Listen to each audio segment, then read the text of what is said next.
person. Just be able to just expect that you're not going to necessarily feel like $1 million during this point in time, and that's normal. You're putting a lot of work in at a higher intensity.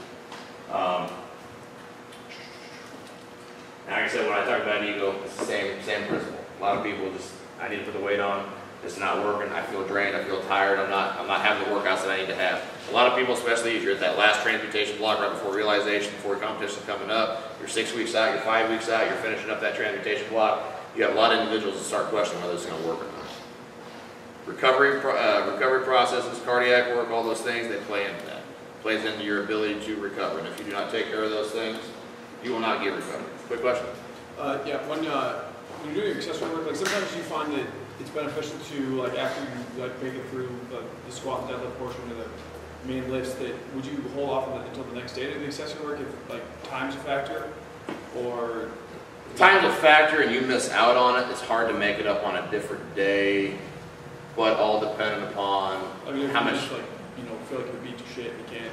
You just cut it out. Yeah. Just cut it out. Yeah. Because during this point in time, it's not going to be as important. You just keep it in the main stuff that's going to make the difference. You take out all the smaller things. So maybe not now. You're not doing TKEs. You're not doing band leg curls and all the singles joint stuff. You're sticking to rows. You're sticking to RDLs. Maybe you're sticking to lunges. Because those things work for you. Those things are actually enhancing what's going on during that time.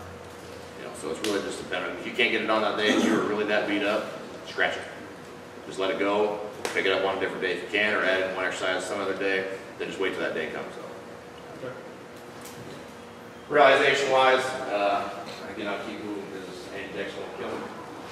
Pre-competitive block-wise, we're going to be, that's why I call it pre-competitive block. Basically, all you're doing, the realization phase is a culmination of everything you just got done doing. You're going to be in the 90 percentile range.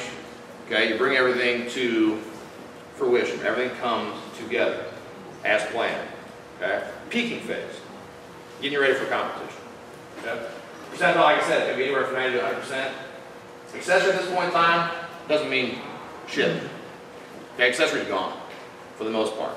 You keep in 1 or 2 exercises. You want to keep in a row on a bench day just because you want a maintenance, or even a row on a squat day. You want to maintain that strength throughout the time. That's great. This is not a time to throw in X amount of more accessory or a specialized developmental movement, because all you're going to do is kill yourself. By this point in time, your work capacity is somewhat diminished. Maximal strength is at getting close to at a peak. All right, you throw in a bunch of crap on top of that starts taxing you even more. It's already too late. Okay, if you want to get stronger during this point in time, you got to get stronger with your main movements.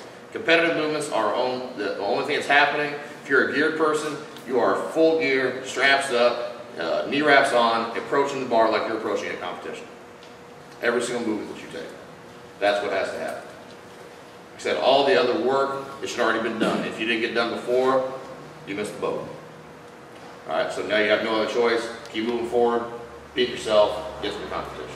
Okay? That's all realization is going to be utilized for. 3 to 9 total rep volume, 1 to 2 rep range. 2 that are going to be obviously around that first week, maybe 4 weeks out. But everything else is pretty much going to be a single. Okay?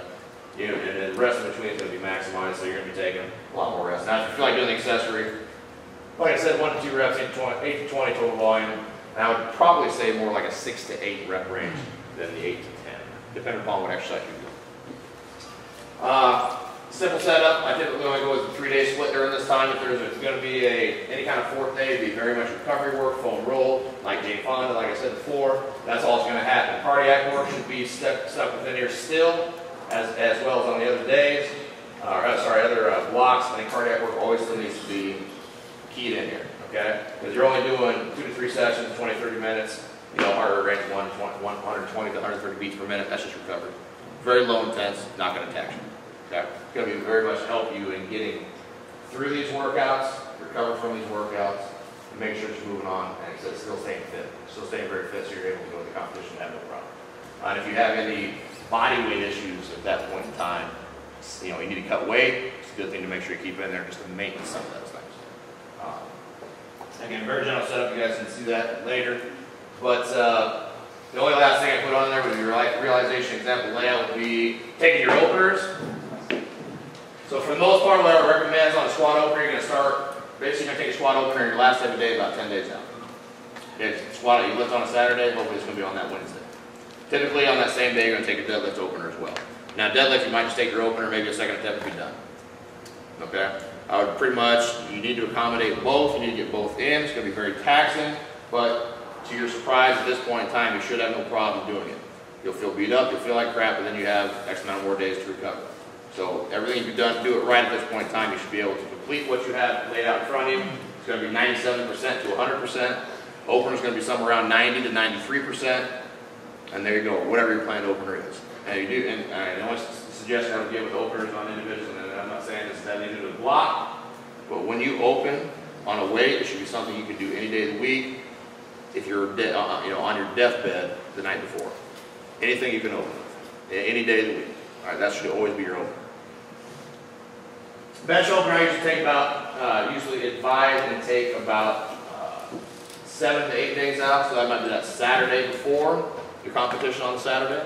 All right, you work up, you open. You might take a second attempt to a 1 board or 2 board, so you're not having to use as much work at that point in time, and you shut it down. You're done.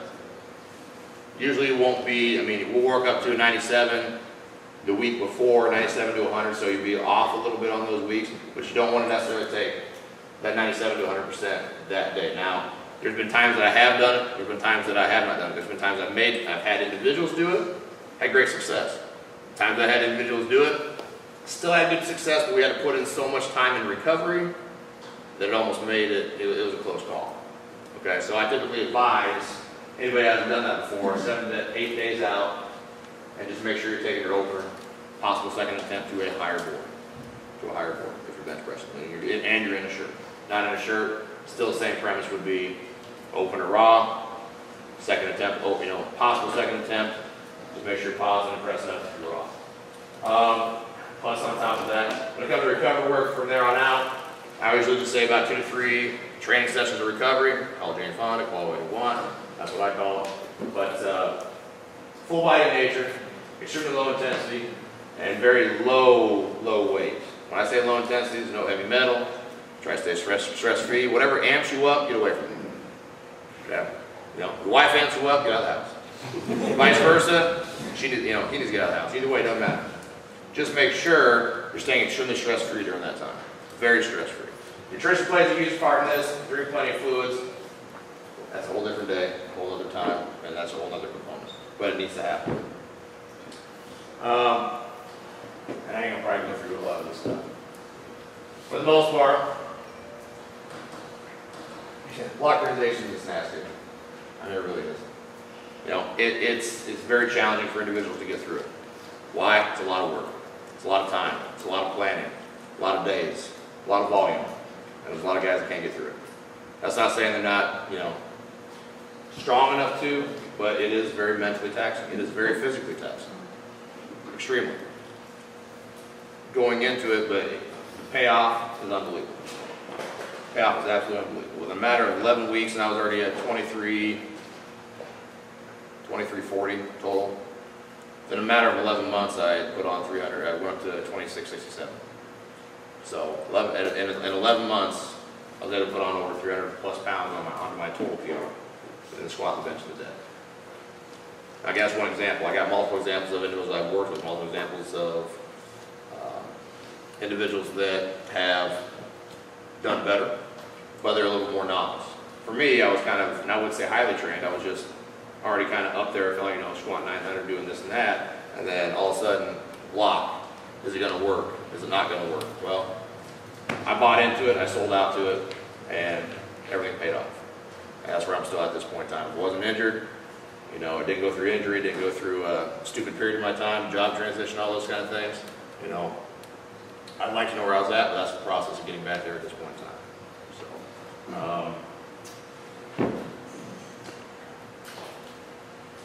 I had a quote of David Tate, I can't remember what I was going to talk about that. Probably not have time for it anyway.